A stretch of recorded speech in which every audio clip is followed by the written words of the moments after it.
qeyd edir, uyğunluq pozulmuşdur. A variantında qeyd edir ki, Misirin ilk paytaxtı Memfis olmuşdur. Bəli, Misir ilk yarananda 3000-ci il Misirin ilk paytaxtı Memfis olub.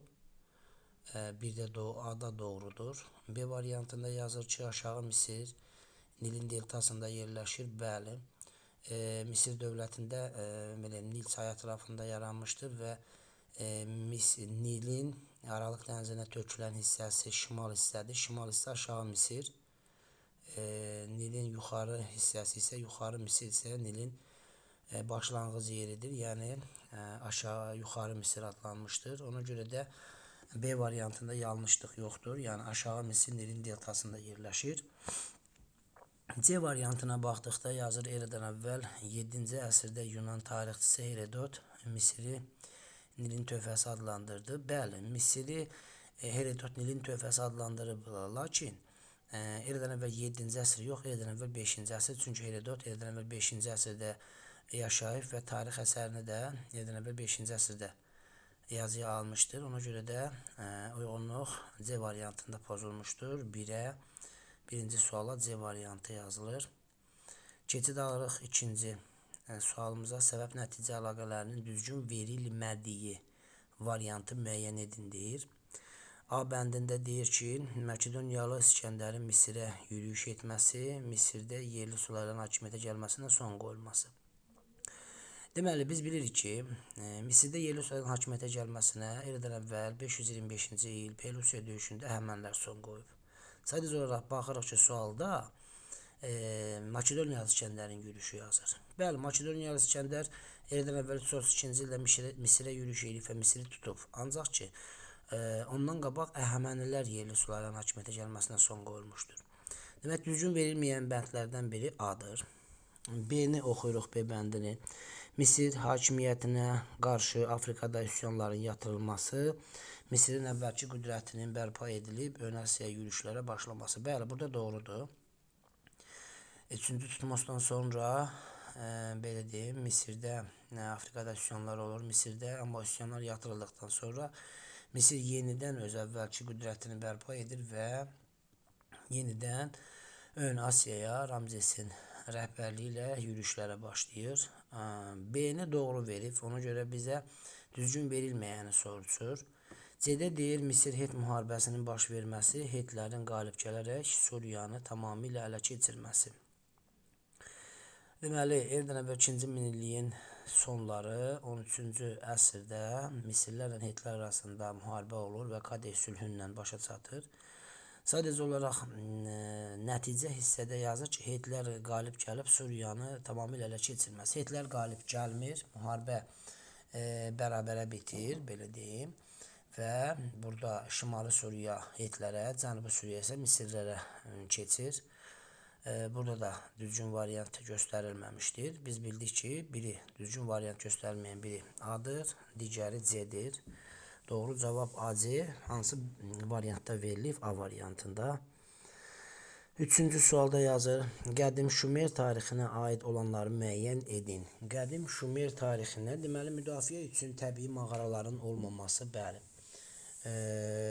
Şumerlər Mesopotamiyada iki çay arasındaydı və Şumerlər bura köçüb gələn zaman burada elə bir müdafiə istehkamları yox idi, müdafiə qurğuları yox idi, səhralı idi. Biri götürmək olar. Əsas məşğuliyyətləri köçəri maldarlıq olması, Şumerlərin əsas məşğuliyyəti əkinçilik olmuşdur. Ona görə də 2-ni götürmürük.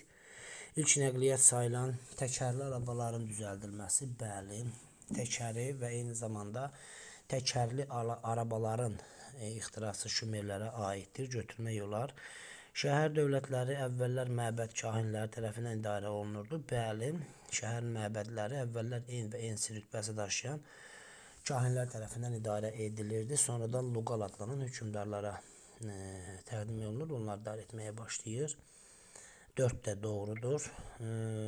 Deməli, 1, 3, 4 doğrudur. 5-ci variantda yazır ki, 5-ci bənddə hökmdarların şərəfinə 3, 5, 7 pilləli sarayların inşa edilməsi. Hökmdarların yox, Şumerlərdə zikkurat tipli məbədlər, ibadət məbədləri Tanrıların şərəfinə tikilirdi. Burada da 5'i ona görə doğru götürülmür. Doğru cavab 1, 3, 4 olur. Keçid alırıq 4-cü sualımız. Çox rahat suallardan biridir. Uyğunluğu tamamlayın qeyd edir. Laqaş, Umma və Uruk verib. Üçüncünün yerinə sual işarəsi qoyub. Bu Şumer şəhər dövlətlərinin sırasıdır. Baxaq, A-da Fiv yazır. Fiv Misirdə idi. B-də Milet. Milet Yunanlardaydı. Sparta eyni zamanda Sparta da Yunanistandaydı. D variantında Eredu yazır. Bəli, Eredu Şumer şəhər dövlətlərindən olmuşdur. Ona görə də doğru cavab D variantı hesab edilir. Şumer mədəniyyətinə aiddir. Arfa musiqi alətinin yaradılması. Bəli, arfa musiqi aləti qədim Şumer mədəniyyətinə məxsus bir musiqi aləti idi. Elə doğru cavab burada A variantını götürmək olar. Amma digərlərinə də baxaq. Yazır ki, Obelix sütunlarının inşa edilməsi. Obelix biz bilirik Misirdədir. Şumerlərə aid deyil. Nəhəng binaların tikmək üçün betondan istifadə edilməsi. Betonu biz bilirik Romada ixtira olunmuşdur. Qövs şəkilli örtüklər və günbəzlərin inşası. Qövs şəkilli örtüklər və günbəzlər də Şumer mədəniyyətinə aid deyil. Bunlar da yenə Yunan, Roma mədəniyyətinə məxsusdur. Qızıl və fil sümüyündən hündür heykəllərin düzəldilməsi. Bu da Hind mədəniyyətinə və eyni zamanda digər xalqların mədəniyyətinə aid hesab edilir. Yəni Şumer mədəniyyətinə aid yalnız arfa musiqi alətinin yaradılmasıdır. A variantı doğrudur. Keçid alırıq B variantına. Aşağıda verilmiş fikrə aid termini müəyyən edin deyir bizə. Alimlər kərpiclərin rənginə görə tikilinin ilk 2 mərtəbəsinin qara, 3-cü mərtəbəsinin qırmızı, yuxarı mərtəbəsinin göy, damının qızılı rəngdə olmasına diqqət yetirirdilər. Qara rəng yeraltı dünyanı, qırmızı rəng torpağı, göy rəng səmanı, qızılı isə günəşin simvolizə edirdi. Deməli, aşağıdakı terminlərdən Sfinks biz bilirik ki, deməli, insan başlı şir bədənli idi, amma verilən mətndə elə bir şey qeyd edilmir. Zikkurat, bəli, zikkurat doğru cavab ola bilər. Niyə? Çünki zikkurat 1, 3, 7 pilləlidir və hərəsində də müxtəlif rənglərlə hazırlanmışdı. Ona görə də elə doğru cavab B variantı götürsək doğrudur. Piramida fironların qəbirləri üzərində düzəlirdi. Obelix də Misirdə idi. Kurgan qəbirlər ümumiyyətcə hər bir yerdə var. Kurgan qəbirlər üzərinə daş, belə iri daşlarla bağlanmış qəbirlərdir. Mətndə elə bir şeydən də bəhs edilmir. Demək ki, bu mətin B variantına, yəni zikkurata aiddir. Qədim Mesopotamiyada şəhər dövlətlər meydana gələn zaman Misirdə. Qədim Mesopotamiyada şəhər dövlətlər meydana gəlir nə vaxt? Eradan əvvəl 3-cü minillikdə. Demək, 3-cü minillikdə Misirdə nə olur? Şəhər dövlətlər süqut etməyə başladı. İlk öncə qeyd edin, Misirdə şəhər dövlətlər olmayıb. Ona görə A variantını götürə bilmərik. Dori tayfaların hücumuna məruz qalmışdır. Bilirik ki, Dori tayfaları Yunanistanın cənubuna hücum etmişdir. Dulus sarxı əsasında təkər ixtira edilmişdir. Bu Şumer mədəniyyətinə aiddir. Bizə Misir mədəniyyəti lazımdır. Heroqlif yazını kəşf etmişdir. Bəli, heroqlif yazı 3-cü minillikdə Misirdə kəşf edilmişdir. Doğru cavab D variantı hesab edilir. 8-ci sualda yazır xronoloji ardıcıllığı müəyyən edin. Şumerlərdə gil lövhədə ilk məlum xəritələr hazırlandı. Eradan əvvəl 3-cü minilliyə aiddir. İkincidə qeyd edir ki, qədim Asiya Hun dövləti süqut etdi. Qədim Asiya Hun dövləti eradan əvvəl 58-ci ildə kilsəyə parçalanaraq süqut edib, yəni qərbə və şərqə parçalanmışdır. Üçüncüdə qeyd edir, Misirin ikinci paytaxtı Fiv şəhəri olmuşdur eradan əvvəl 2-ci minillikdə. Dördüncüdə yazır, Misir Roman əyalətinə çevrilir eradan əvvəl 30-cu ildə. 5-də qeyd edir ki, Şumerlərdə ilk yazı nümunələri meydana gəldi Eradan əvvəl demək 4-cü minillik iş yazı nümunələri şəkli yazı, piktoqrafik yazı idi. Xronoloji ardıcılığı düzəsi olsaq, ilk 5-i götürməliyik, 4-cü minillik, sonra 1-i 3-cü minillik, daha sonra 2-ci minillikdə FİV-in paytaxt olmasını, 3-ü qeyd edirik, 5-1-3, sonra Hun dövlətinin parçalanması 58-2, daha sonra Misirin Roma əyalətinin çevrilməsi 4. Deməli 5, 1, 3, 2, 4 doğru cavab E variantıdır. 9-cu sualda deyil, Böyük Hun dövlətinə aiddir. Böyük Hun dövləti yazır, Tanrı dağının şimalını İsik göl ətrafı ərazilərə tabi etdilər. Bu Qərbi Asiya Hun dövlətinə aiddir. Yəni Böyük Hun dövlətinə aid deyil. Ölkəyə olunan hücumların qarşısını almaq üçün Çin səddi inşa edilməsi, Çin səddini Hunlara qarşı Çinlilər eləmişdir. Yəni bu Huna aid ola bilməz. Hind Ari tərəfindən süquta uğradıldı. Hind Arilər Hindistana yürüyüş eləyib, yəni Hunlarla bir əlaqəsi olmayıb. Mərkəzi Asiyada bütün 26 tayfanı öz hakimiyyəti altında birləşdirən Teoman Tanhu olur. Bəli, Hun dövlətinə, Böyük Hun dövlətinə aid D variantı hesab edilir. Doğru cavab D variantıdır.